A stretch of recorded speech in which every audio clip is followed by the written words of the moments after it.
Enfin voilà, ça m'a permis de faire un travail sur l'audio finalement que j'avais jamais fait de ma vie. Donc toi, tu parles beaucoup de musique, on va dire, actuelle. Yes. Hello. Ah ouais, alors que moi, je suis vraiment années 2000, 90-2000. Ah mais c'est la même personne qui faisait telle chose à telle époque. C'est ça, c'est ça.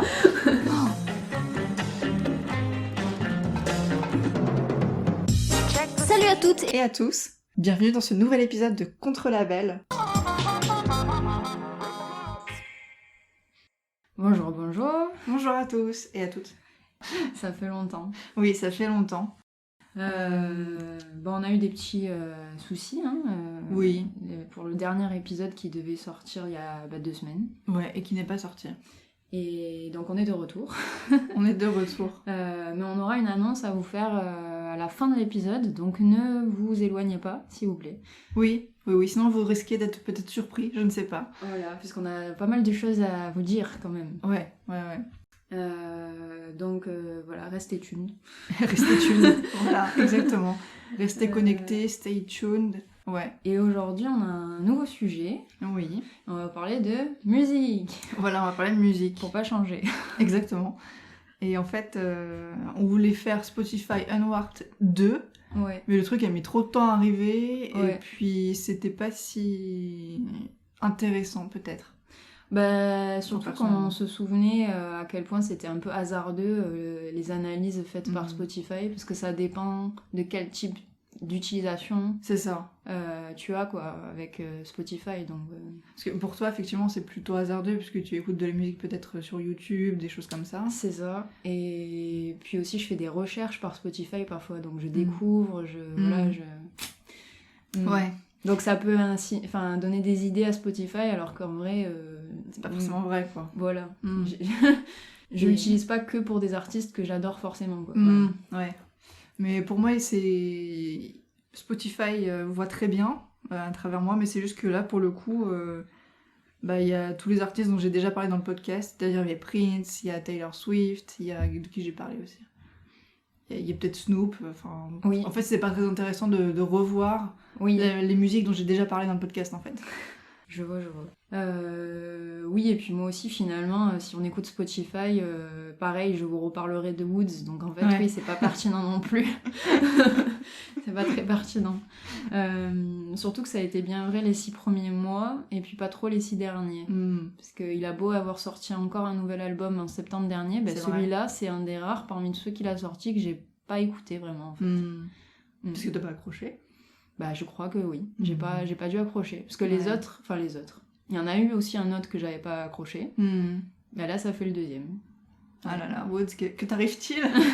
Non, mais c'est moi, je crois. C'est moi, parce que les autres fans, ils ont toujours l'air d'apprécier. Et même les non-fans, les nouveaux fans, ceux qui le découvrent, ils le découvrent aussi par le dernier album. Donc c'est que ça marche. Je vois. Mais avant qu'on rentre dans notre sujet, je voulais juste revenir sur un dernier coup de cœur que je vous avais partagé, qui était l'illustratrice Maria Pareja, et donc qui avait commencé à faire des petites histoires sur une communauté de sorcières chaque année durant l'événement Inktober, qui est sur les réseaux sociaux. Et en fait, je savais pas si elle allait un jour ou pas créer des produits dérivés ou vraiment un livre autour de cette petite histoire. Et en fait, si, elle l'a fait. Voilà. Donc très vite, voilà. Donc, en un mois de temps, c'est ça. Ça s'est fait. Bon, durant le mois de novembre, quoi. Donc juste après l'Inktober. Donc elle a partagé un lien vers sa boutique Etsy et elle vend des planches originales, des pins qui sont très mignons d'ailleurs, et 2 zines donc qui rassemblent le Inktober de l'année dernière et celui de cette année, la suite, quoi. Cool. Voilà. Donc c'est cool. Ouais. Voilà. Et je crois bien que son compte Instagram, c'est Maria Pareja tout attaché et peut-être Sketches à la fin, je sais plus. Mais ça, on la trouve par son nom, quoi. Voilà. Très bien. C'était juste voilà. pour revenir sur ce coup de cœur. Ouais. Bon, est-ce qu'on passerait pas au cœur du sujet? Oui. Eh bien, est-ce que tu veux commencer? Pourquoi pas. Allez, vas-y. Moi, je vais m'arrêter sur plusieurs albums que j'ai appréciés cette année. Et je vais commencer par le groupe coréen que tu dois connaître, peut-être, qui s'appelle Janabi. Oui, je connais que par toi. Voilà. Et donc il a sorti encore un nouvel album cette année qui s'appelle The Land of Fantasy. Donc pour ceux qui connaîtraient pas Janabi, c'est un groupe qui a été créé en 2012. On les présente comme un groupe indie rock, et pour moi ils sont plutôt folk qu'autre chose quoi. Et je les ai découverts, je pense comme beaucoup, avec leur album qui s'appelait Legend, qui s'appelle toujours, qui était sorti en 2019 et qui était devenu très populaire grâce à une chanson notamment qui s'appelle For Lovers Who Hesitate. Ah oui. Ça te parle ? Oui, parce que j'ai tapé Janabi aujourd'hui juste pour autre chose et... Okay. Non mais ouais, c'est comme je pense comme beaucoup, ils ont dû gagner beaucoup de fans grâce à ce titre, parce que ça a permis de les faire... qu'on les découvre tout simplement. Je crois qu'ils avaient été en top des charts d'un classement coréen, genre le Million Chart ou je sais plus quoi. Mais c'était une chanson qui a été utilisée dans un drama ou quoi? Franchement. Je suis même pas sûre, je crois pas. Juste comme ça. Ouais, c'est une très bonne question. J'ai pas trop regardé pourquoi ça s'est fait. C'est peut-être un hasard. Parfois, c'est peut-être juste parce que c'est juste trop bien. C'est ça. Non, mais il y a des heureux hasards parfois dans les charts coréennes. Donc ce n'est pas que de la K-pop. Non, après, bon, ils sont pas nouveaux, parce qu'ils ont démarré en 2012. Mais oui, effectivement, après 2019, c'était même avant la crise sanitaire. Donc, je sais pas. Bon, en tout cas, voilà. Ils sont là. Ils sont là. Et donc, moi, ce que j'aime beaucoup chez eux, c'est qu'ils utilisent beaucoup d'instruments quand ils composent un morceau. En fait, plus que composer, je dirais que c'est orchestré. On a l'impression qu'il y a tout un orchestre, en fait, derrière. Et quand tu écoutes un album, c'est comme écouter une pièce en soi. C'est comme si tu écoutais toutes les musiques d'un ballet ou d'un opéra, tu vois. C'est un produit en soi en fait. C'est toute une mise en scène, c'est tout un spectacle, rien que d'écouter un album chez eux. Voilà. Ok. Et la tête d'affiche du groupe, c'est Choi Jung-hoon. Voilà, donc lui il a pas bougé depuis leur début parce que ça a un peu bougé chez eux. Oui. Mais lui c'est un peu, voilà, c'est la tête d'affiche, il compose, mais je crois qu'il est pas le seul à composer, mais c'est quand même celui qui compose en premier, je pense. Et dans cet album que j'ai adoré, qui est très drôle parce qu'il est à la fois un peu fantasy pour le coup. C'est The Land of Fantasy, mais c'est vraiment ça. On a l'impression qu'il nous emporte dans un pays imaginaire complètement. C'est très une ambiance un peu magique comme ça. Et à la fois parfois il y a des musiques, c'est plein d'humour. Ça fait un peu musique de cirque ou il y a pas mal de cuivre, je crois, où on pourrait se dire il y a une fanfare ou des choses comme ça. Il y a vraiment une ambiance bon enfant. Puis après, il y a aussi des morceaux bien romantiques, voilà. Et donc, dans mes coups de cœur, il y a par exemple A Ballad of Non Lejon. Alors, ils ont des noms, mais moi, je sais pas pourquoi. Of quoi? Non Lejon ou Non Lejon. Je crois qu'ils se sont amusés un peu avec des mélanges d'anglais et de français, je sais. Ce que tu veux, ouais. Voilà. Justement, tu vois, ça montre un peu la couleur de cet album, quoi. C'est vraiment bon enfant. On s'amuse en tout point, même avec les mots et les titres, quoi. Après, The King of Romance. J'aime bien ce titre. Voilà, carrément. Summer 2, parce qu'apparemment il doit y avoir un Summer 1, mais je sais pas où il est. Et Come Back Home, voilà. Voilà. Donc j'invite vivement à l'écouter. Ouais. Bon, on écoutera ça alors. Voilà. Dans la plus joyeuse des ambiances. C'est ça. Ça me met vraiment de bonne humeur. Ouais. Bon, cool. Parce qu'en fait, je connais Janabi par toi, mais en fait, j'ai jamais écouté. Ou tu m'as peut-être fait écouter un moment, mais j'ai pas... Oui, peut-être. J'ai pas retenu, en tout cas. Mais effectivement, ils sont populaires, je trouve. Enfin, je crois. Ouais. C'est la scène indie, comme on dit, là, coréenne, quoi. Voilà. Donc, c'était Janabi. Janabi, qui s'écrit, je crois, J-A-2-N-A-B-I. Oui. Voilà. Je sais même pas si on le prononce comme ça, mais... On va dire Janabi, non, voilà, s'en fiche. simplement. Ok. Eh bien, voilà pour eux. De mon côté, je vais parler, alors, ni d'un artiste, ni d'un album, ni de rien, mais d'une playlist, en fait, que j'ai faite. J'ai commencé à faire cette playlist, je crois que c'était en décembre l'année dernière. Et c'est une playlist qui s'appelle très précisément, qui s'appelle... Attendez, laissez-moi retrouver. Qui s'appelle Peak Late 90s Early... Oui. Comment on dit 00 2000. Voilà, Early 2000s. Et alors, c'est très précis parce que j'avais en tête une envie, c'était, j'ouvre les guillemets, les chansons que ma mère écoutait quand j'étais petite et que j'aimais bien. Donc c'est vraiment... C'est très précis, ouais. c'est très précis. Et c'était vraiment juste dans une pure volonté de nostalgie, parce que je suis très nostalgique tout le temps, j'aime bien me replonger dans les vieilles chansons, les vieilles musiques, etc.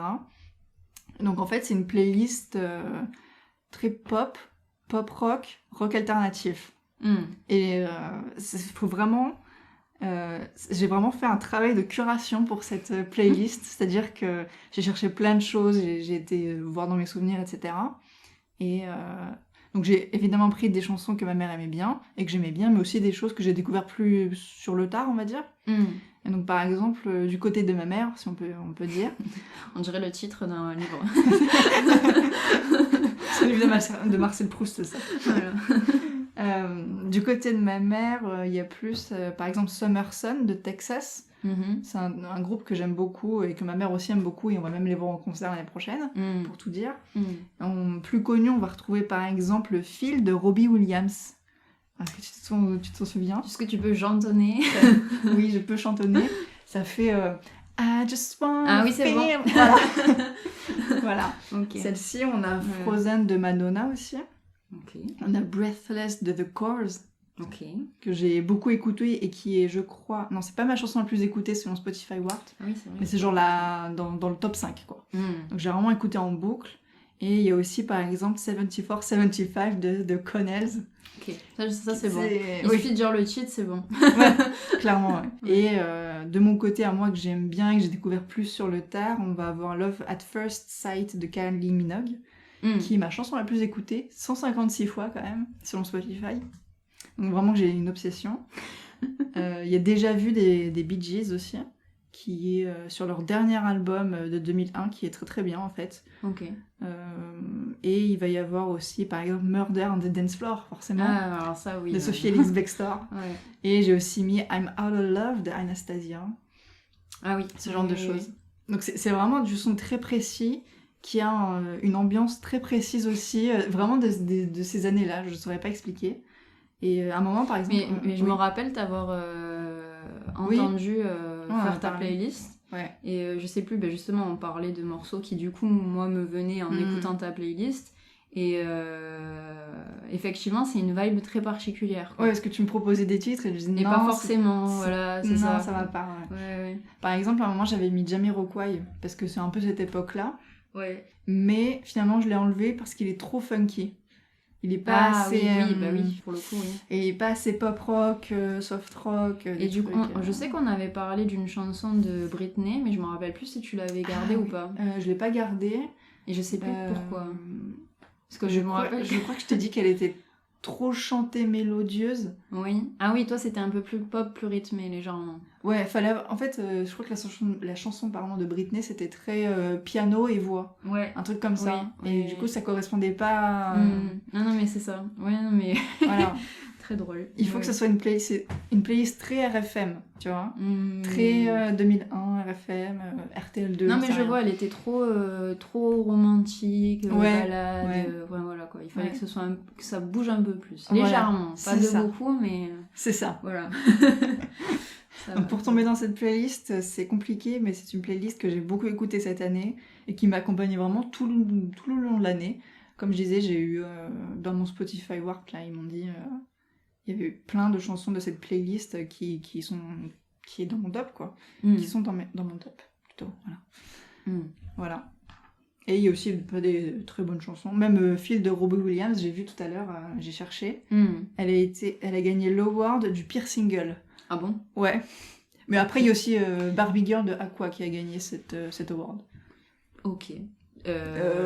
Oui, c'est peut-être sur le coup la critique les a descendus, mais en fait le problème c'est la popularité derrière c'est ça, compte aussi. Exactement, parce que je sais que ouais, j'imagine que ça doit être ça, ouais. Dans cette playlist, il n'y a pas des trucs non plus toujours très très bons, mais qui moi me font plaisir et qui me renvoient à une époque. Oui, non, mais révolue. Clairement. Puis C'est même ça, ouais. quand tu dis Aqua, pour le coup, tout le monde sait que tout le monde chante Aqua parfois Ouais, par bah oui. nostalgie. Donc Bien sûr. c'est que c'est pas si terrible que ça. Voilà. Sinon, Si sinon, c'était de la vraie merde, on le chanterait pas, quoi. on l'aurait oublié, quoi. Oui. Voilà, donc c'était ma super playlist. Je ne sais pas si ça intéresse des gens. Bah oui, ce que j'allais dire, est-ce qu'elle est disponible? Mais non, parce que c'est ma playlist à moi. Mais tu peux la mettre en public, hein. Ouais, je sais. Mais je sais pas si je la ferai, je sais pas, sur le compte YouTube de Contre Label ou bah, je sais pas. Non, mais déjà, tu peux la relayer le temps que. Oui. Mais ouais, pourquoi pas? Je sais pas, ouais. On verra. Carrément. Voilà. Ok. Donc ouais, en partie, j'étais vraiment très année 2000 cette année. Ouais. 90-2000. Ouais. Mais ouais, bah, on l'a été un peu aussi cet été déjà quand on a fait notre épisode années 90. C'est vrai. Mais ouais, bah ça y est, là, en 2021, quoi, et ça y est, on peut enfin dire... on est dans les vibes années 2000 bientôt, quoi. Parce que c'est un peu tous les 20 ans comme ça qu'on devient nostalgique. On va devenir vintage maintenant. Voilà. Ça y est. Quand nous on était petites, les gens étaient nostalgiques des années 80. C'est vrai. Ouais, alors moi du coup je vais encore revenir sur un coup de cœur dont je vous ai parlé il n'y a pas si longtemps, c'était Joy Crooks. Oui. Parce que ça y est, elle a sorti le fameux album qu'on attendait. Et je l'ai bien écouté plusieurs fois. Ouais, tu l'as bien aimé. J'ai bien apprécié, ouais. Donc forcément, dedans, il y avait les 2 morceaux que j'avais déjà appréciés, qui étaient sortis en MV et en single. C'était Fit, Don't Fail Me Now et Skin. Et là, j'ai pu découvrir de nouveaux morceaux, très sympas, un peu plus durs, un peu plus dans leur message. Ça va s'entendre, hein, déjà au titre. C'est Poison et Power. Ah, ok. Voilà. Et Power, c'est très intéressant parce que c'est vraiment pris comme une critique pour ceux qui se sentent un peu au-dessus des autres, justement, quand ils pensent avoir du pouvoir. Voilà. J'aime bien quand ils pensent avoir du pouvoir. Voilà, non, mais c'est ça, voilà.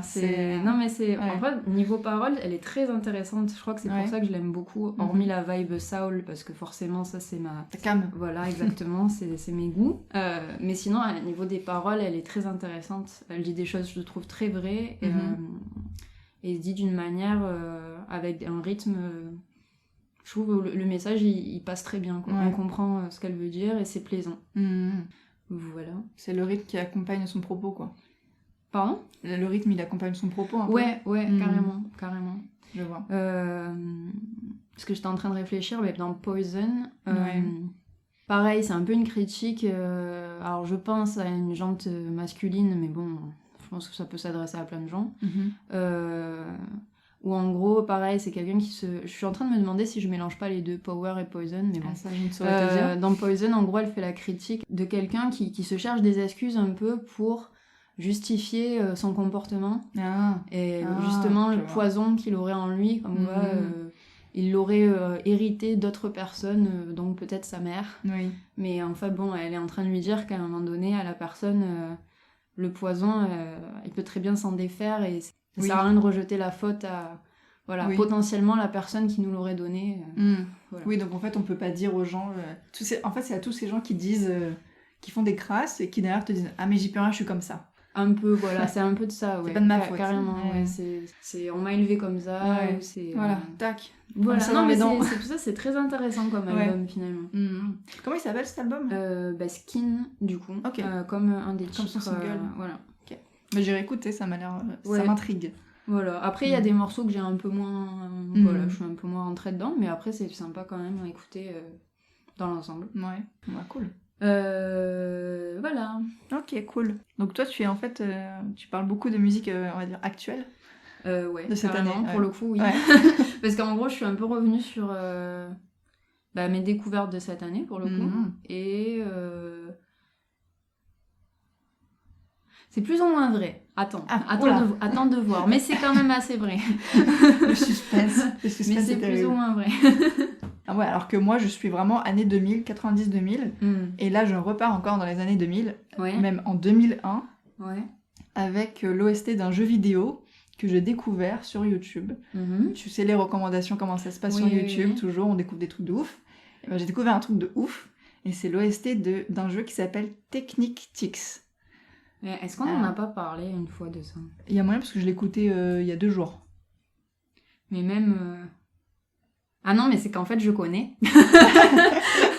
Parce que j'ai écouté, je sais plus quand, il y a peut-être l'hiver de l'année dernière, du coup, je crois. Ah ouais? Ouais. Et qui est très, très sympa, mais très sympa. Il faudrait que je le réécoute parce que c'est un peu vague, les souvenirs là dans ma tête. Mais je me rappelle que c'était prenant. Ouais, c'est très prenant, ouais. Et donc c'est en fait Technic Tix, c'est un jeu de rythme qui est sorti en 2001 sur PS2. Et donc forcément c'est un jeu de rythme, donc forcément il faut quand même avoir des musiques qui sont bien. Oui, voilà, sinon tu joues pas quoi. Oui voilà, c'est un jeu. C'est capital. Le sujet c'est la musique, donc bon. Voilà.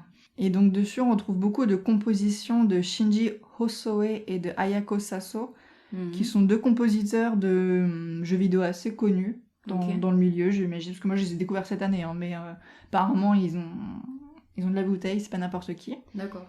Et donc cet OST il est très orienté électro, et c'est très rythmé, c'est assez répétitif et rapide, parce que c'est un jeu de rythme, donc du coup ça faut battre la cadence, on va dire, comme ça. Et ce que j'ai bien aimé surtout, c'est qu'il y a des inspirations très diverses, et il y a des moments assez... un peu lounge et house. Tu vois, ça fait très... Alors c'est toujours très rapide, comme je dis, rythmé, etc. En même temps, t'as un truc assez posé, en fait, peut-être dans les notes, dans les instruments, je sais pas trop. Dans le mixage, peut-être aussi. Et par exemple, ça me fait penser à la musique de Para Para, tu sais, pour la danse. Ah oui, carrément. Qui est très... je vois du coup. Mais c'est un peu plus mélodieux, quoi. Alors, Para Para, c'est tellement années 2000 pour le coup. Ouais, c'est la danse des... J'ai un single qui me vient dans la tête, du coup, c'était quoi? Dance of Fire? Night of Fire. Night of Fire, voilà. Mais j'ai la musique, là. Voilà. Night of Fire. Voilà. Ouais. Donc ça va à fond, c'est très électro, c'est parfois limite techno. Mais pour le coup, Technic Tix, c'est beaucoup plus... un peu plus posé, un peu plus, hein. J'ai pas dit que c'était posé, c'est un peu plus posé. Ok. Et il y a aussi un petit peu un côté peut-être bossa nova, mais sous acide, tu vois. Oui, non, mais voilà. Et il y a un morceau que j'aime particulièrement. On avait dit qu'on pouvait tout bossa nover. Hein. C'est vrai, on peut tout bossa nover. Voilà, on a bossa nové aussi, Technic Tix. Et mon morceau préféré dans cette OST, c'est 1970 Moderne, qui a été composé par Hiroto Saito. Et en fait, c'est juste que je trouve ça cool. Il y a un petit côté house que j'aime bien, surtout ces derniers temps. Je sais pas pourquoi j'aime bien la house. Et il y a une partie aussi rappée que je trouve assez intéressante. Alors rapper, c'est un bien grand mot, hein. C'est pas, on parle pas non plus de Snoop Dogg, de trucs, mais c'est vraiment... Ouais, mais par-dessus, j'imagine. Ouais, c'est un petit truc sympa par-dessus, quoi. Et donc voilà, c'est un OST qui se trouve uniquement sur YouTube. Il n'est pas disponible sur Spotify, sur aucune plateforme. Mais ça, c'est un peu comme beaucoup de trésors japonais. Ouais. D'ailleurs, c'est peut-être pour ça que j'écoute pas que sur Spotify, parce qu'il y a des choses qu'on trouve pas sur Spotify, en fait. Et surtout en musique japonaise, même jazz. Parce qu'il y a énormément d'albums jazz japonais sur YouTube, c'est une hallucination. Ouais, en fait, non, mais ça, c'est un puissant fond, ce truc. Hormis le city pop ou l'électro, alors du style Shibuya Kei ou autre, il y a surtout du jazz, et c'est impressionnant. C'est un puissant fond. Alors je sais pas qui a commencé à faire ça, parce qu'il y a plusieurs chaînes qui le font. Et comment ça s'est mis en place. Qui est le client Oui, non, non, mais c'est impressionnant. Mais oui, c'est vrai que mon groupe préféré, genre Capsule, ils ont mis très très longtemps avant d'avoir leur musique sur Spotify. Je crois que c'est arrivé cette année. Et c'était plein de gros artistes, même je crois que c'est de Warner, un truc comme ça, maison de disques. Ils sont arrivés que cette année, mais c'est... Après, ce qui m'étonnerait pas aussi, c'est que du coup, c'est du vintage, on va dire, entre guillemets, ces morceaux-là. Ils datent des années 60, 70... un peu 80 japonais, et du coup c'est vrai que ça doit être peut-être des maisons de production qui n'existent plus, Oui. Ou alors... Mais après, les droits, ils sont toujours... je sais pas, ils appartiennent toujours à quelqu'un, quand même. Oui, mais je veux dire, personne derrière va faire le job de mettre ses artistes sur Spotify, peut-être. C'est ça que je veux dire. Oui. Il faut que tu aies une agence, Ouais. ou toi-même, en tant qu'artiste, il faut que tu te mettes que tu fasses la démarche de mettre ta musique sur Spotify. Oui, parce qu'ils vont pas aller te chercher, en plus. Voilà, c'est ça. Et du coup, je pense que si tu es juste fan, bah, c'est facile, par contre, de mettre un album que toi, t'apprécies et que t'as à la maison sur YouTube. Ouais. C'est... Ouais. Mais même pour les trucs des années 2000, comme quoi c'est compliqué, puisque Technics OST 2001, il est pas sur Spotify. C'est vrai. Mais il y a beaucoup de choses japonaises qui sont pas sur Spotify, d'ailleurs. Ouais, c'est terrible. Et même pour même les trucs récents, à croire qu'ils veulent compliqué. pas faire la démarche, quoi. Ouais. Et même les trucs récents, mais bon, c'est compliqué. C'est comme pour tout encore. On en revient, hein, les Japonais, à l'exportation, malgré tout, ça reste toujours compliqué. Ouais. Et ils ont vraiment leur délire qu'ils partagent pas avec le reste du monde, quoi. Ouais. Pourtant, on pourrait se dire, ils s'ouvrent, mais ils s'ouvrent sur certaines choses. Mais pas... Je dirais pas que c'est une question d'ouverture, c'est une question de comment eux, ils fonctionnent, quoi. Puis il y a ce truc, oui, d'accord, quand je dis ouvert, c'est-à-dire ils sont ouverts sur partager leur culture au monde et le tourisme, tout cet aspect-là. Mais par contre, dès qu'il s'agit vraiment de vendre, genre de faire du commerce, c'est très compliqué. Ouais. Là où les Américains, à la limite, ils font que ça. En tout cas, ils ont eu aucun mal à nous le faire, mais c'est vrai que les Japonais, pour te vendre un truc à l'international, en fait, ils s'en fichent, quoi. Oui, complètement. Parce que même les mangas, ça s'exporte hyper bien en France. Mais c'est parce qu'on est, je crois, un des premiers acheteurs au monde. Donc à un moment donné, ils ont plus le choix. mais en même temps, ils ont jamais pensé les mangas pour nous les vendre, en fait. Non. C'est ça qui me... Qui est étonnant. C'est vraiment, point de vue commercial, l'exportation, c'est dur. Ouais, même tu veux trouver un site sur un artiste connu, il sera qu'en japonais, le site. Hein. Ouais. Mais on aime quand même les Japonais. Oui. C'est ça. Voilà. Donc, tout ça pour dire que Technics OST, c'est mon coup de cœur aussi. Enfin, c'est un coup de cœur de cette année que j'ai beaucoup aimé. Et que si vous kiffez les trucs rythmés qui vont vite, mais en même temps qui sont cool, lounge, machin, c'est grave, faut grave aller écouter. Voilà. Et je valide en plus, parce que je connais du coup. Carrément. Voilà. Cool. Alors, du coup, on va changer d'ambiance. Parce qu'on vient en France, pour le coup. Parce que dernièrement, je me suis un peu binge écouté l'album Les Failles Cachées de la chanteuse Pomme. Et c'est assez surprenant que je l'écoute aujourd'hui, parce que cet album, il est d'abord sorti en 2019 dans une première version qui s'appelait Les Failles, et qu'elle a réédité dans une version, on va dire, agrandie, allongée, avec plus de morceaux, en 2020. Qui s'appelait donc Les Failles Cachées, et c'est celui-ci que j'écoute le plus, qui d'ailleurs récemment aurait reçu le disque de platine. Voilà. Très bien. Congrats. Mais pourquoi je me suis mis à l'écouter maintenant en particulier, surtout depuis cet été, parce qu'on est en 2021, donc je suis un peu en retard en soi. C'est parce que j'ai eu un gros coup de cœur sur un morceau qu'elle a sorti justement cet été, qui n'est pas sur l'album, puisqu'il vient tout juste de sortir, et qui s'appelle À perte de vue, et qui parle des baleines, et tout simplement pour nous sensibiliser à leur cause, en fait. Et c'est un très très joli morceau. Faut savoir que Pomme, elle chante, mais elle joue elle-même des instruments, et puis elle compose surtout. Donc j'ai commencé à me rendre compte que c'était une artiste très intéressante. Française pour le coup. Oui, en plus. Moi, c'est rare que je m'intéresse à des choses malheureusement françaises. Ou alors qui ne sont pas d'actualité. Voilà, ou alors c'est plus d'actu, c'est vrai. C'est rare. Mais là, pour le coup, elle m'a agréablement surprise, et je crois que j'avais quand même déjà écouté cet album, parce que j'avais déjà remarqué que j'appréciais ce qu'elle faisait, mais elle m'a vraiment convaincue avec ce single, À perte de vue.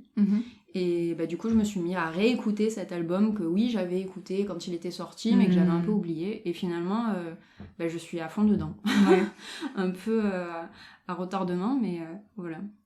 On n'est jamais en retard pour ce genre de choses. Et j'ai des coups de cœur, bien sûr, hein, dans l'album. Mhm. Donc, je vais vous les citer. Donc, mes chansons préférées sont Les Séquoias. Voilà, qui est une très jolie chanson qui parle d'arbres, forcément. Ouais. Et elle dit qu'elle aimerait retourner à un endroit où il y avait ces séquoias en particulier pour les entendre. En gros, on comprend un peu avant la fin des temps, quoi. Après, on a Les Oiseaux, qui est très jolie aussi, et je crois qu'il parle... elle s'adresse plutôt à une personne, je crois, qui a été capable de la protéger. Enfin, elle se sent en sécurité comme un oiseau pourrait se sentir en sécurité dans son abri, quoi. À ce que je comprends. Ok. Après, on a Les Cours d'eau. Là, j'avoue, de suite, je sais plus de quoi ça parle exactement, mais c'est très joli.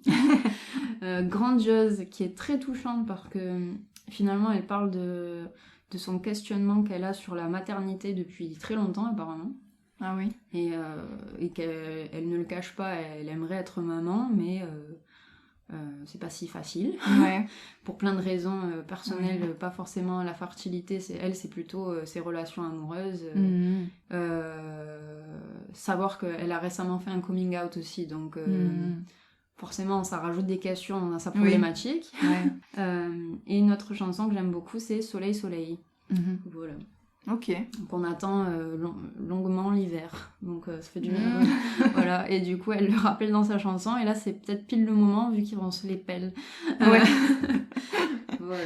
Exactement. Ouais. Les textes ont l'air, enfin les thématiques en tout cas me parlent. Enfin, ouais, c'est très poétique. Enfin sa manière de prendre la chanson, ça me rappelle un peu, on en parlait je crois, Brassens ou Bobby Lapointe, quoi. Oui. Il y a un côté très poétique, peut-être pas Bobby Lapointe, mais voilà, c'est-à-dire oui. C'est très simple, c'est-à-dire souvent elle va être seule avec son instrument sur scène, c'est épuré, mais par contre les textes sont tellement beaux et bien écrits que... Je vois.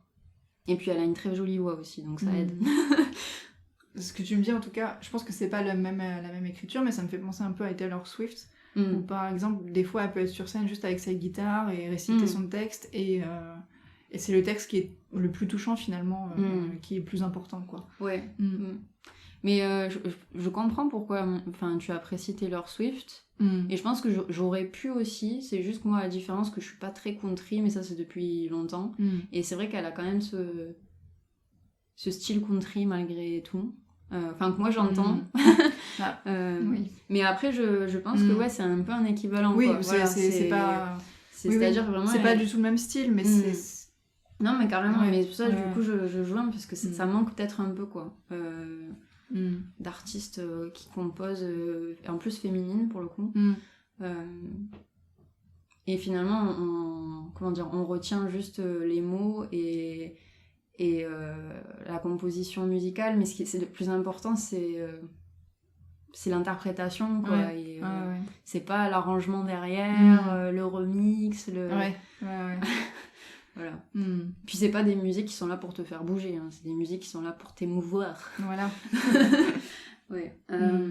Et ça me fait penser aussi bizarrement à IU, mais encore autrement, tu vois. Oui. Mais IU, c'est un peu une artiste, je pourrais dire, dans cette catégorie-là, quoi, qui va composer, écrire ses musiques, mais elle cherche à raconter... Elle raconte une histoire pour faire passer un message, mais ça reste très, très simple, je pense. Voilà.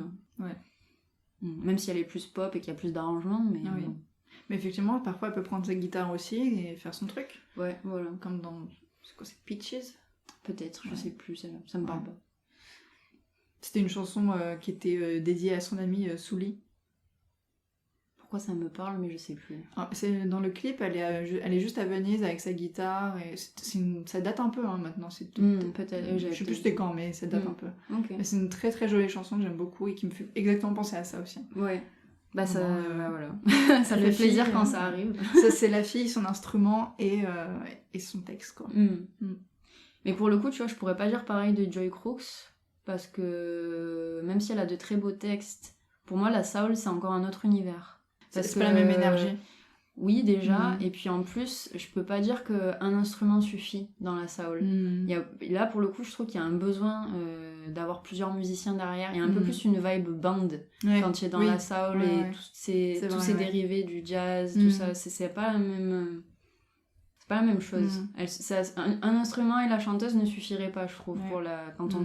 Par exemple... Ouais, quand on touche à la soul et du coup le mot juste c'est band peut-être ouais. D'avoir tout un groupe derrière quoi. Ouais, c'est important.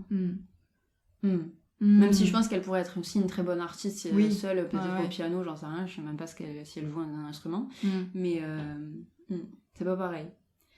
Voilà. Ah oui, et je voulais noter quand même que, comme vous savez peut-être, pour moi c'est important la cause des baleines. Puisque j'en avais parlé déjà quand on avait fait l'épisode Portrait de femmes engagées avec Peggy Oki, notre star internationale, qui défend la cause des baleines. Et du coup, ça doit être le cas de Pomme, hein, j'imagine, sinon elle n'aurait pas fait cette chanson et elle n'aurait pas invité, je crois, Sea Shepherd à un de ses concerts, justement, là en septembre à Paris, où elle chantait la chanson pour la première fois en concert. Et en fait, il y a une bonne nouvelle en novembre dernier, le 18 novembre. Il y a le Parlement qui a enfin adopté une proposition de loi contre la maltraitance animale. Et dans cette loi, on retrouve une ligne qui dit que d'ici 5 ans, tous les delphinariums devront s'être séparés de leurs cétacés. Donc c'est une très très bonne nouvelle parce que moi je suis les activités d'une association en particulier qui s'appelle Cétacés, mais avec un jeu de mots, donc genre Cétacés, et qui se bat depuis je sais même pas combien d'années, mais très longtemps, pour faire passer cette loi, et que ça a été très dur, et c'est des gens qui sont bénévoles et qui font ça sur leur temps libre et qui se battent depuis très longtemps. Donc ils sont très heureux, mais après il y a un petit bémol, c'est que même si tous ces delphinariums devront se séparer de leurs cétacés, ils pourront les garder si c'est pour une cause de recherche scientifique derrière. Donc c'est bien, mais c'est pas si bien en fait. De recherche scientifique en mode étudier les cétacés. Ouais, mais bon, on sait très bien ce qui se passe dans les laboratoires sur les animaux, donc ça fait à moitié plaisir aussi.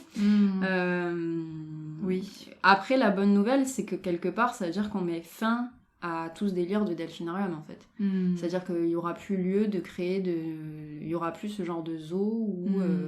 Oui, c'est juste pour l'amusement. Et puis on va arrêter de les acheter et de les revendre pour le plaisir du divertissement, quoi. Parce que c'est à ça que ça sert, quoi. Voilà, donc en gros on peut juste un peu peut-être pleurer pour les derniers cétacés qui sont encore dans ces delphinariums et qui peut-être serviront de cobayes, je sais pas. Non. Voilà.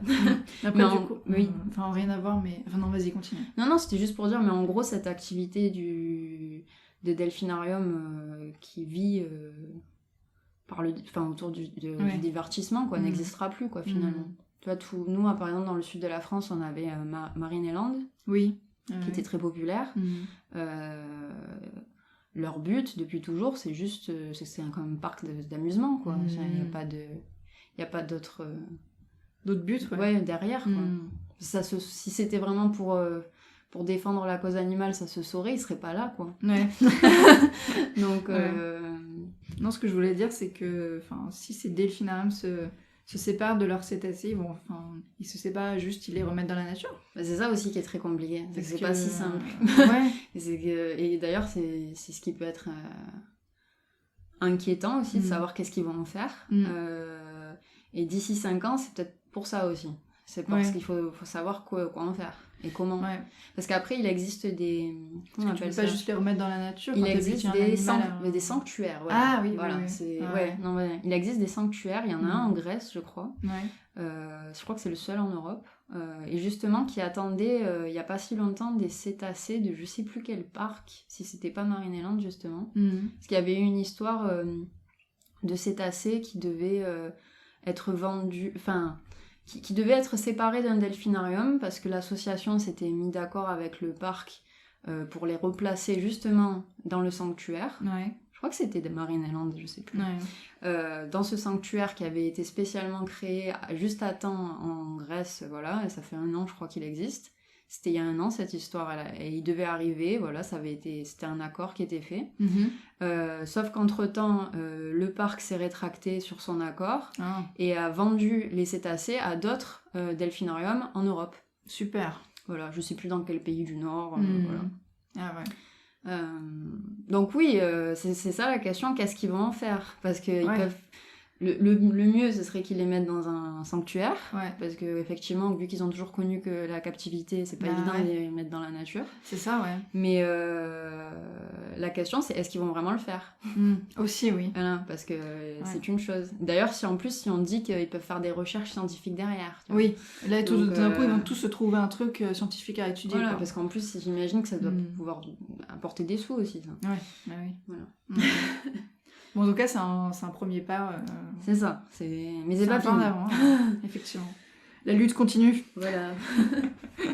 C'était la parenthèse. Voilà, la parenthèse c'est assez. Cool. Eh bien, moi, je vais revenir dans la musique. Oui. Un autre sujet. Après, les chants de baleines, c'est très joli. Écoutez son dernier album. Carrément. Voilà, vous écoutez la BO de... C'est quoi, Le Grand Bleu, voilà. Ouais, c'est ça. Non, moi, je voulais parler d'une dernière chose, qui est un album que j'ai beaucoup écouté, que j'ai écouté en boucle. Et c'est Fu Zhao de Fei Wong. Oui. Okay. Fei Wong, en fait, je la connaissais que de nom.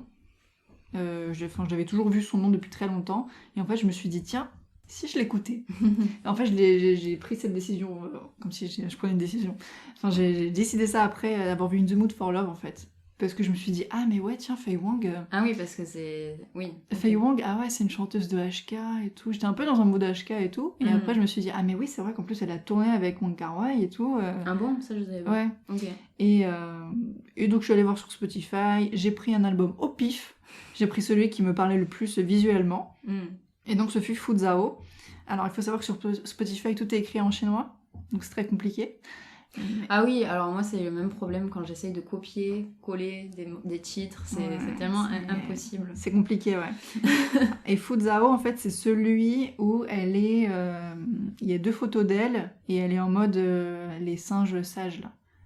Elle se... elle se bouche les oreilles et l'autre c'est... elle a la ferme les yeux, cache les yeux et cache la bouche. Ouais, voilà. Mais il n'y en a que 2 sur la pochette. Et le 3e est derrière, apparemment. Ah. Voilà. Et donc, en fait, c'est un album en mandarin qui est sorti en 1996. Ok. Et j'ai tout de suite kiffé, en fait. Ok. Parce que déjà, il faut savoir que c'est un peu du rock alternatif. Mais est-ce que c'est donc l'album que j'ai déjà entendu? Oui. Bah du coup, oui, effectivement, c'est plaisant. Parce que même moi, je l'ai rajouté dans mes albums coup de cœur, même si je l'écoute pas forcément, mais parce que je sais qu'il est bien, pour le coup. Il est très bien, ouais. Il est très très bien. Et j'ai tout de suite accroché parce que c'est du rock alternatif et moi, ça me plaît. Et surtout, c'est très aérien. Ouais. Et en fait, ça m'a fait tout de suite penser à un groupe que j'adore, qui est Cocteau Twins. Cocteau Twins, c'est un groupe de dream pop, shoegaze des années 80-90. Donc c'est de la musique, c'est du rock, et c'est très aérien. Mais c'est de quelle nationalité ils sont? C'est des Anglais. Ok. Et en fait, donc j'écoutais Fu Zhao de Fei Wong, j'étais à fond, et je me disais, ah là là, ça ressemble vraiment à Cocteau Twins. Et en fait, plot twist, c'est qu'ils ont composé 2 chansons pour elle sur cet album. Ah. Et que Fei Wong est très fan de Cocteau Twins. Du coup, tout est lié apparemment. Voilà. Et je trouve que c'est un... Après, j'ai écouté d'autres albums de Fei Wong, mais c'est son album que je trouve le plus inspiré en fait. Je l'adore en fait. Je sais pas comment dire. Il a un truc, je répète, mais c'est très aérien. Et t'as un côté aussi, limite, presque psychédélique, tellement c'est ça te matrix un peu, quoi. Genre, c'est vraiment dans les rêves, mais très très haut, quoi. Et j'aime beaucoup ce genre de choses. Voilà. Et par contre, c'est son album qui a été le moins bien reçu en termes de vente. Ah bon? Ouais, parce que à l'époque, ah oui, quand même, c'était en avance sur son temps. Voilà. Et enfin, Fei Wong, elle a fait beaucoup de musique assez populaire, on va dire, tu vois, qui marchait très bien commercialement, et donc là, elle s'est fait un peu plus plaisir. Et donc forcément, ça n'a dégringolé au niveau des ventes, mais rétrospectivement, c'est le plus intéressant, je trouve. C'est qu'il n'a pas trouvé son public, c'est pour ça. C'est ça, c'est exactement ça, ouais. En tout cas, c'était pas, le public de Faye Wong n'était pas le public de cet album que j'adore, Fuzhao. Voilà. C'était très court ce que j'ai à dire sur Fuzhao de Faye Wong, mais j'aime beaucoup. C'est vrai qu'il est très sympa. Ouais, si vous aimez Cocteau Twins, les trucs aériens avec de la guitare très électrique, très, très douce, c'est fait pour vous, quoi. Voilà. Je n'ai pas d'autres mots à dire. Et oui, elle a beaucoup collaboré avec Cocteau Twins. Je dis beaucoup, mais... oui, c'est sur cet album, finalement. Sur cet album. Et après, je crois qu'elle a collaboré aussi avec Cocteau Twins sur un de leurs albums. Ok, cool. Elle apparaissait dessus, sur une chanson. Ça fait plaisir. Ouais. Et c'est une collaboration qui s'est faite à distance.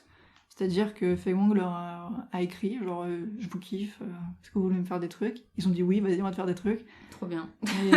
Et voilà, et c'est un peu, je vais pas dire une histoire d'amour, mais ils ont fait beaucoup de choses ensemble. C'est une rencontre par le ça. hasard, mais qui a bien marché. Ouais, c'est ça, ouais. Donc voilà, je recommande extrêmement, même Faye Wong de manière générale. Et d'ailleurs, elle a un autre album que j'aime beaucoup qui s'appelle Sing and Play, qui, alors, la pochette, c'est elle. Et elle a les cheveux un peu en mode évasé. Ça date de 98, je crois. Mais j'aime beaucoup aussi cet album, il est très très bien fait. Et les autres albums, j'ai moins écouté, mais ça m'intéresse beaucoup moins parce que c'est très chanté et très pop HK des années 90, 80. Voilà. Cool. Ça me fait penser, c'est pour ça que je cherchais un peu en même temps, Ouais. que j'avais découvert des artistes hongkongais finalement l'année dernière. Mais c'est actuel pour le coup. Ouais. Il y a un morceau que j'aime beaucoup, que j'avais découvert, c'est Two at a Time de Aga. Mais alors je ne connais rien sur cette chanteuse. Aga, c'est écrit A-G-A. A-G-A, mais apparemment son nom d'origine c'est Agatha Kong. Ok. Voilà. Et je crois qu'il y a un autre groupe un peu plus funky pour le coup. Mais là de suite je retrouve pas. Ce serait bien. Ce serait bien de retrouver Marie. C'est vrai que je connais pas grand chose non plus en chansons de Hong Kong. Moi, c'est vraiment un hasard parce que je les ai écoutées finalement à la radio. Oui. Mais c'est vrai que Hong Kong, j'ai l'impression, crée beaucoup pour son pays. Mais j'ai l'impression que c'est un peu comme nous, la France, tu vois. C'est vrai. Quand on pense beaucoup pour notre pays aussi finalement. Et les seuls chanteurs HK que je connais, c'est vraiment des trucs un peu qui commencent un peu à dater, quoi. Genre que c'est des noms que je voyais, genre Andy Lau par exemple. Je sais pas, j'ai souvent vu son nom. Je sais pas pourquoi. C'est vrai que moi j'ai une autre chanson aussi que je connais, mais qui est vieille pour le coup, faudrait que je la cherche. On va peut-être prendre le temps quand même. Prenons le temps.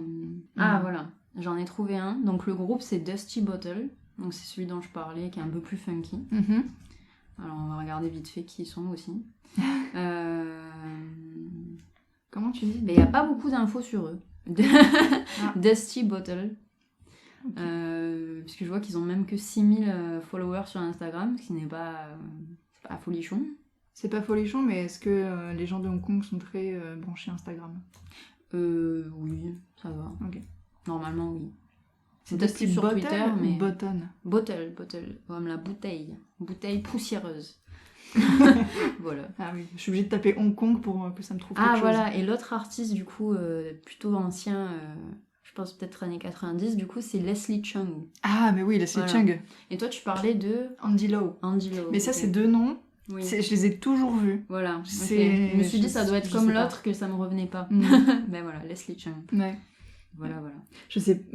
Vraiment, je n'arrive pas à me dire, mais où est-ce que je les ai vus autant, quoi. Enfin, je crois savoir, parce que c'est... Moi c'est très drôle en fait, comment j'ai découvert cette chanson de Leslie Chung, c'était juste dans un drama coréen, rien à voir. À un moment donné, ils se sont tapés un délire, il y avait une scène de combat et ils ont fait un ralenti, en mode c'est romantique en fait le combat. Je vois. Okay. Et du coup ils nous ont mis cette musique, j'ai fait qu'est-ce que c'est génial. Et grâce à Shazam, merci, j'ai découvert ce chanteur, très connu voilà aussi, des années 90 à Hong Kong. Voilà. Donc on a fait un petit détour à Hong Kong apparemment. Oui, bah ouais. Tout à l'heure on parlait de BO. On parlait de BO. Juste pour la blague, mais en fait, moi j'ai une BO à recommander. Ouais. Et c'est celle de Dune. Yeah. Que j'ai beaucoup aussi binge écouté après avoir vu le film. Oui, qu'on a beaucoup aimé. Ouais, carrément. Donc c'est une BO qui a été composée par Hans Zimmer, qui est un compositeur connu puisqu'il compose beaucoup, notamment pour Christopher Nolan, qui a aussi composé le dernier James Bond. Ouais. Enfin, pour le dernier James Bond.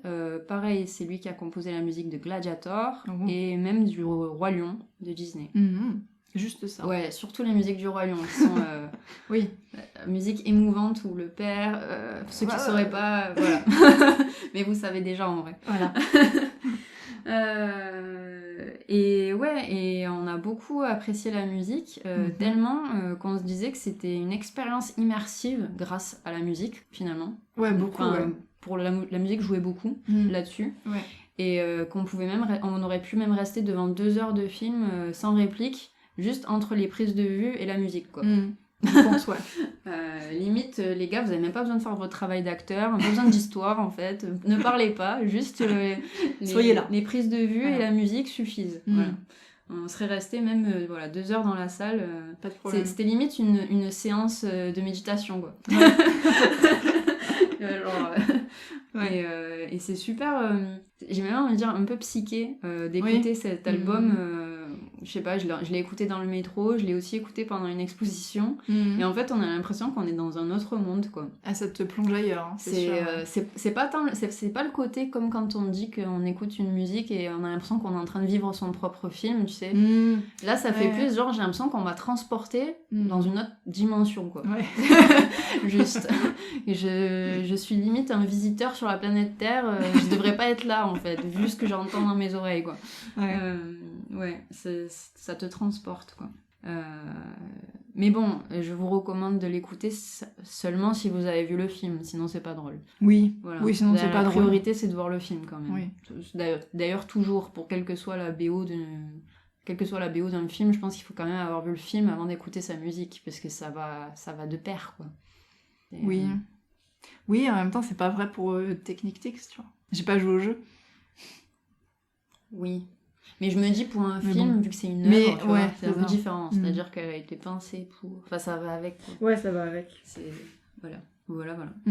Après, rien n'empêche d'apprécier l'OST en soi. Mais si tu as vu le film, c'est beaucoup plus... tu comprends mieux, on va dire. Tu comprends mieux le délire. Oui, non, mais c'est ça. C'est que ça a quand même été pensé pour. Voilà, c'est ça. C'est pensé pour, le film. Voilà. Ça, c'était tous les albums dont je voulais parler. Même s'il y en a 2 autres, je voulais les mentionner rapidement parce qu'en fait, j'ai pas pris le temps vraiment de les écouter cette année. Même si en fait, je les ai beaucoup appréciés, mais c'est juste que je sais pas, j'ai pas, contrairement aux 4 autres que je vous ai cités, j'ai pas eu de moment où je les ai binge écoutés finalement. Mais tu les écouteras en 2022 ? Peut-être, voilà. Mais parce que je les ai quand même beaucoup appréciés et je regrette de pas les avoir autant écoutés en fait. Et donc on a toujours Liquid Breakfast de Audrey Nuna, dont je vous avais parlé cet été, et Sequoia Moon par Summer Salt.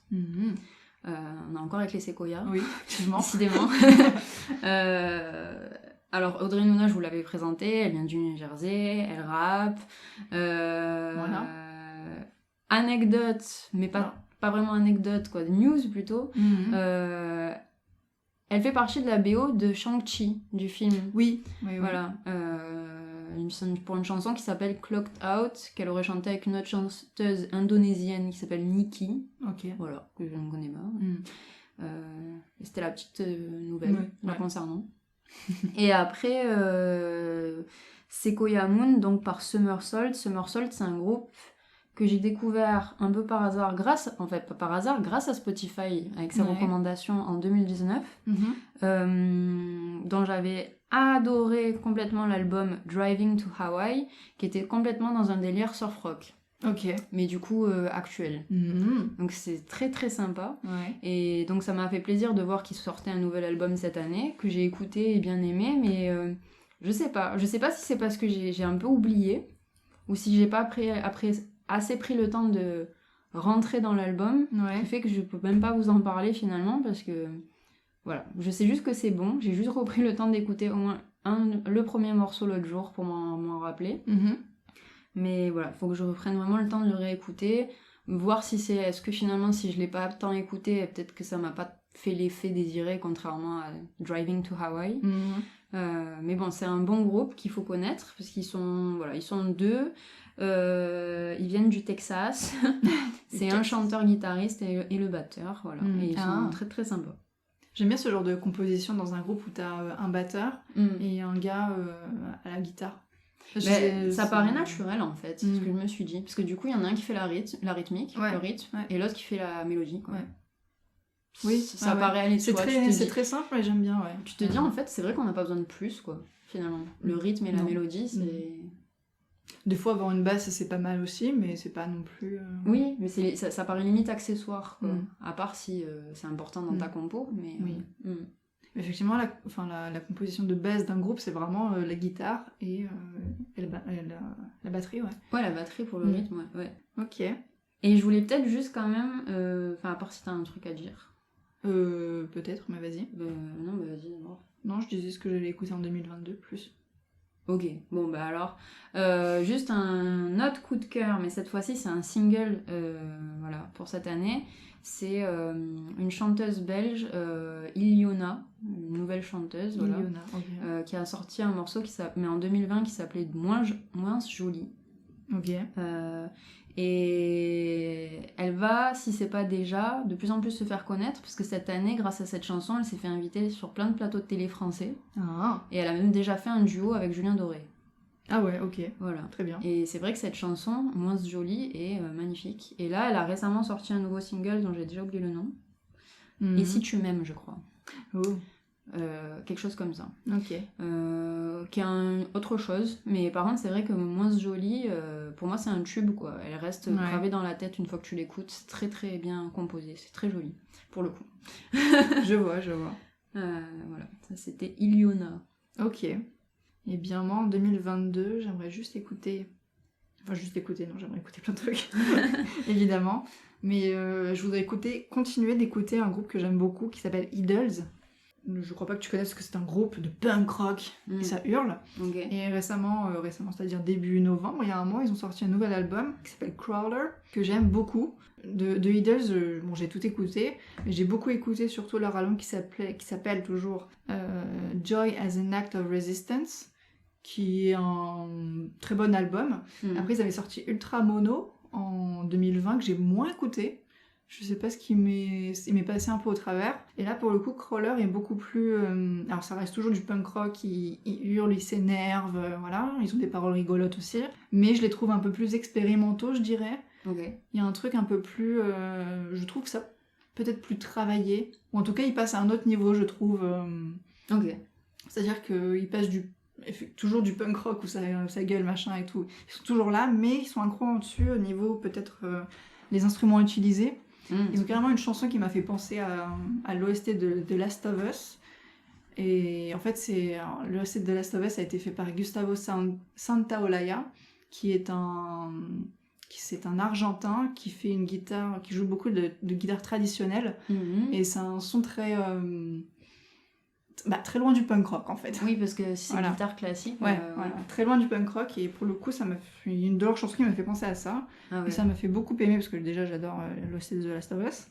Mais c'était une bonne surprise pour Idols, quoi, j'ai trouvé. Et je trouve qu'ils vont vraiment plus loin avec cet album, et ça me fait plaisir. Voilà.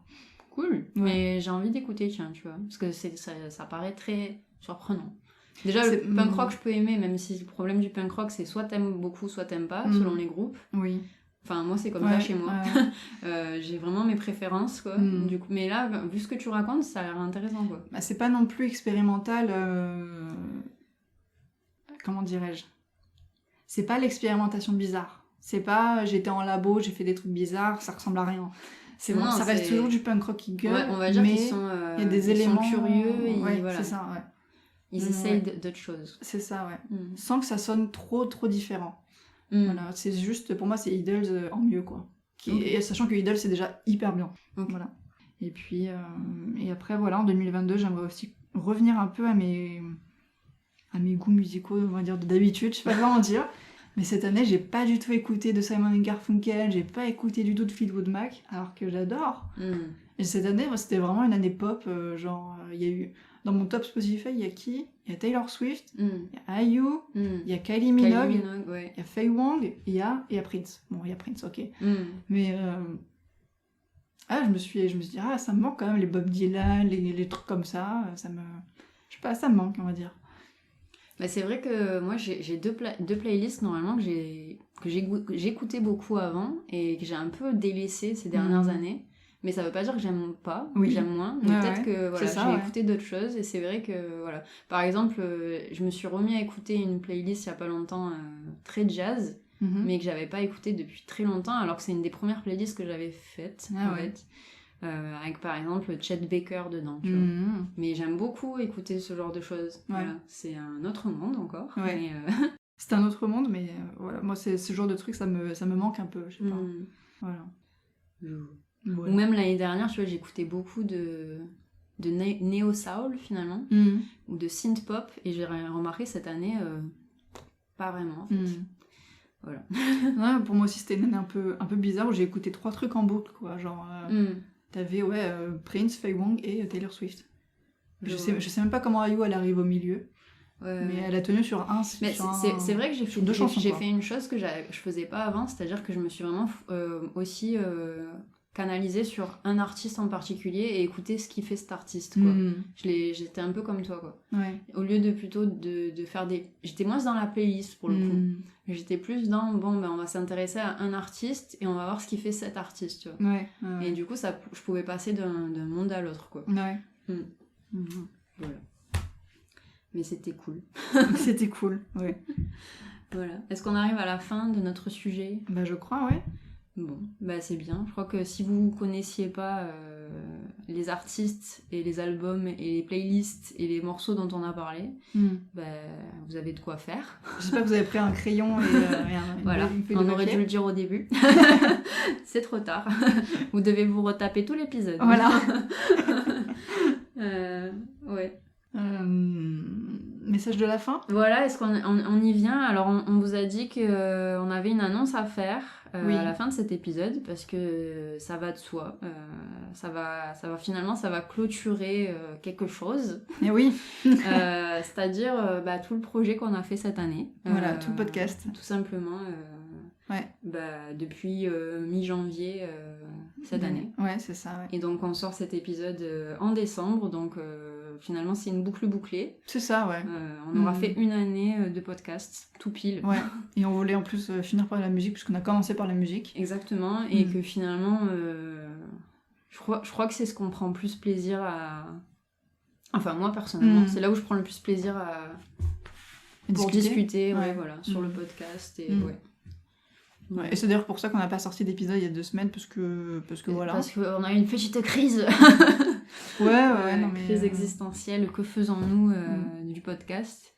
Parce qu'on se posait toute l'année beaucoup de questions sur le podcast, à chaque fois pour le faire avancer, le faire évoluer. Et en fait, on est arrivé à des questions plus existentielles sur la fin. C'était moins technique, mais plus... pourquoi le podcast est là en fait, pourquoi il existe et pourquoi même on le fait, enfin pourquoi on le fait, ça on sait pourquoi on le fait, mais c'est plutôt avec quelle intention derrière, c'est surtout ça. Et là on a commencé à se demander, peut-être plutôt moi quand même, qu'est-ce que j'ai envie de faire avec ce podcast, et je suis pas sûre finalement d'avoir envie de faire quelque chose de plus que ce qu'on fait déjà. Et du coup, j'ai plus envie de travailler sur des projets personnels et je me dis, peut-être que c'était bien et qu'il faut finir l'aventure. Voilà. Ouais, parce qu'en fait, on en parlait dans notre dernier épisode sur Chocolat et Vanilla. Alors, on a commencé à mettre des trucs en place, etc. Mais en fait, c'est très... Ça nous a plus bloqué qu'autre chose, on va dire. Ouais. Et puis, il y avait moins de fun, je sais pas, pour moi en tout cas, derrière, parce qu'il y avait tellement de réflexion que... Finalement, ça perdait sa spontanéité. Et...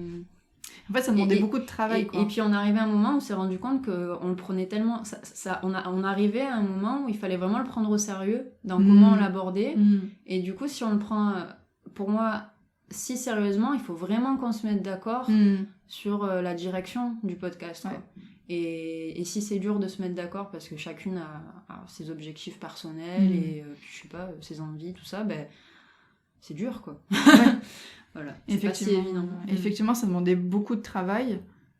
Mais en fait, du coup, c'est tout ce travail, c'est un travail non fourni pour un autre projet qui pourrait nous tenir plus à cœur personnellement, quoi. Oui, parce aussi, qu'après, on fait ça... on va dire qu'on fait ça à côté, mais finalement, le podcast prend beaucoup de notre temps, quand même. Et ce serait un vrai choix que de s'y dédier autant en passant à l'étape supérieure qui est, dans quelle direction on part, qu'est-ce qu'on cherche à offrir réellement, voilà. Hormis juste une expérience sympa, auditive. Oui, non, mais du coup, on a tiré du podcast qu'on avait à tirer de nos côtés respectifs. Moi, par contre, sans le podcast, il y a plein de choses que je ne saurais pas faire aujourd'hui, quoi. Déjà, la maîtrise d'Audacity, s'il vous plaît. C'est vrai. Je suis hyper proud. Et merci à Clara aussi d'être aussi curieuse quand il s'agit de questions techniques sur Audacity, parce qu'on a appris à faire plein de choses grâce à ça. Et ça fait plaisir, quoi. Plein de trucs tellement random. Genre je crois que notre plus gros problème, ça a été de comprendre ce que c'était qu'un feed RSS. Oui. Alors ça, c'était... Alors si vous savez ce que c'est, bravo. Parce que c'est pas... Et ça, c'était au tout début. Maintenant, on peut vous dire ce que c'est, on a tout compris. Enfin, on l'expliquera avec nos propres mots, pas les termes techniques. Mais, c'est-à-dire nos propres mots, attention. Voilà, hasardeux, quoi. Voilà, c'est ça. Mais oui, et du coup, on en vient à ça, un terme technique. Bon, en gros, le feed RSS, parce qu'on vous l'a dit, c'est ce qui permet de nous retrouver sur plusieurs plateformes, quoi. Exactement. À partir d'un même lien, sans que ce soit galère, et qu'en fait, c'est pour éviter que ce soit tout un travail manuel derrière, je crois. En fait, tout simplement. Et puis même, finalement, toutes les plateformes d'écoute que vous utilisez demandent un feed RSS aux podcasteurs, pour eux-mêmes distribuer le podcast, parce que c'est plus simple pour eux, tout simplement. Parce que je sais même pas comment ça se ferait autrement. Il faudrait upload soi-même chaque épisode à l'ancienne. Mais sachez que vous pouvez pas juste bazarder n'importe quelle URL de n'importe quel site. Il faut vraiment que ce soit spécifique, c'est l'URL d'un... C'est vraiment un feed. Qui s'appelle feed RSS. Et qui a une écriture, une adresse spécifique, et c'est pas n'importe quelle adresse... d'un site, c'est pas juste www. Et à la fin.com. C'est plus compliqué que ça, Voilà. Mais du coup, même si le podcast arrive à sa fin, il sera quand même toujours là. Oui, voilà. On va s'assurer qu'il soit quand même disponible, effectivement. C'était ça où on voulait en venir. Donc il sera toujours là, parce que c'est cool qu'il existe, on va pas le mettre à la poubelle, quoi. Non. Exactement. Il existe, il est là, c'est un travail qui a été fourni. Donc on va faire en sorte que le podcast soit toujours dispo. Il sera peut-être plus avec un site internet. Parce que l'indépendance, ça coûte cher. Exactement. Mais il y a d'autres moyens qui existent. Et donc, grâce à ces autres moyens, il sera quand même toujours disponible sur les plateformes d'écoute habituelles. Et on va le laisser aussi sur YouTube, tout simplement. Parce que là, ça ne nous coûte rien, donc il n'y a pas de raison. Exactement. Voilà. Donc il sera toujours là. Tout simplement. Il sera toujours là. Peut-être qu'un jour il reviendra, on ne sait pas. On sait pas. Et puis on ne sait pas, peut-être qu'on fera d'autres choses qu'un podcast. C'est ça. Parce que malgré tout... Bon, en tout cas, on est sûr que ça sera pas avant 2022. Parce que c'est pas... Parce que, petite anecdote, c'est pas la première fois qu'on travaille ensemble toutes les deux. Oui, voilà. Au passage. Sachez-le. On a déjà bossé sur une asso, on a anciennement bossé sur un forum, donc c'est pas nouveau la collaboration. Donc c'est pour ça qu'on dit, on sait pas. Donc votre duo infernal préféré, il peut revenir. Il peut exister encore. Voilà. On sera toujours là. Donc, je sais pas, on espère que vous avez quand même apprécié de nous écouter si vous l'avez fait. Oui, sinon vous serez pas en train de m'écouter actuellement. Exactement. Toute cette année. Merci pour ceux, je sais pas, qui nous ont soutenus. Oui, aussi, Merci beaucoup, qui ont eu la patience de nous écouter pendant une heure à chaque fois. C'est vrai, voire plus. Voilà. Ouais, tous ceux qui nous ont écoutés, qui nous ont dit « Ah, c'est bien ». Qui nous ont fait des retours. C'est ça, voilà. Ça nous a pris le temps, en fait, qu'on pas juste écouté genre le premier. Et voilà. Ça nous a fait beaucoup plaisir. Et puis, merci Marie. Merci Clara. Ouais, non, mais franchement, Ouais. c'est important de dire merci Clara parce que il y avait vraiment cette démarche d'aller voir le côté technique. Ouais. Et moi, ça m'a fait plaisir parce que ça m'a permis de découvrir des intérêts que je ne connaissais pas chez moi, tu vois. Même, par exemple, j'avais pris grand plaisir à faire le générique de début C'est vrai, du podcast là qu'on a depuis septembre. Mm. Mais je veux dire, je ne savais pas que je pouvais avoir ce plaisir-là, quoi. C'est vrai. Et d'ailleurs, le fait qu'on ait fait des épisodes musicaux, ça m'a aussi permis comment dire, d'affiner mon oreille un peu et de comprendre mieux mes goûts et... Enfin voilà, ça m'a permis de faire un travail sur l'audio finalement, que j'avais jamais fait de ma vie. Et ça m'a plu de faire ce travail-là. Voilà. Ouais, moi aussi, c'était plus effectivement sur l'audio. J'ai beaucoup appris, mais je sais que j'ai encore des grosses lacunes. Mais ah ben ouais. tout ce qui est Moi qualité aussi, hein. audio, ce genre de choses. Mais en fait, c'est intéressant en fait. Enfin, c'est intéressant. Ouais, mais je me voyais pas du tout partir là-dedans. Enfin, je sais que le podcast, j'en avais envie parce que l'année dernière, il y avait un désir d'utiliser ma voix un peu dans des projets. Ouais. Et puis aussi de l'écriture un peu. Mais je pensais pas que ça allait m'amener vers de l'intérêt musical, on va dire. Ouais. Voilà. Comme quoi. Tout simplement. Ouais. Donc c'est la fin du podcast, mais ne soyez pas tristes. Voilà. C'est pas du tout le but, c'est que ça a été un moyen d'arriver peut-être quelque part en fait. Ouais, puis ça, comme on dit, ça nous a bien drivé dans notre année personnellement aussi. Ouais. Ouais, peut-être dans ce temps difficile, oui. On avait un peu un but. Oui. Voilà. Ouais.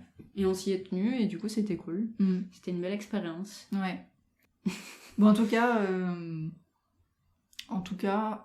on est dans les parages. Il se trame toujours des choses avec nous et voilà. Oui, bah si vous nous connaissez, vous saurez certainement. Ah, c'est ça. Et si vous ne nous connaissiez pas, désolé. Et puis peut-être le hasard fera que vous nous retrouverez un jour par un autre projet. Vous direz « Ah, mais c'était Clara et Marie de Contre-Label !» Parce que ça nous arrive, nous aussi, parfois, ce genre de raccord avec des choses qu'on suit, des gens qu'on apprécie. On se dit « Ah, mais c'est la même personne qui faisait telle chose à telle époque !» C'est ça. C'est vrai. Voilà, et ça crée des connexions, on est là, mais tout s'explique. Ouais. Bon, voilà. Sur ce, merci à vous. Voilà. Ouais, merci à vous. Et peut-être à bientôt sur d'autres ondes. Voilà, sur d'autres ondes. Et merci de nous avoir écoutés encore jusqu'au bout, et là jusqu'au bout du bout. Voilà, n'hésitez pas à réécouter si vous voulez tous les épisodes. Ouais. Vous faites un calendrier de l'Avent tout seul. On a même passé d'épisodes pour ça, mais c'est pas grave. Voilà, enfin je veux dire, vous pouvez vous le refaire l'année prochaine, quoi. Vous reprenez janvier, février. Voilà, c'est ça.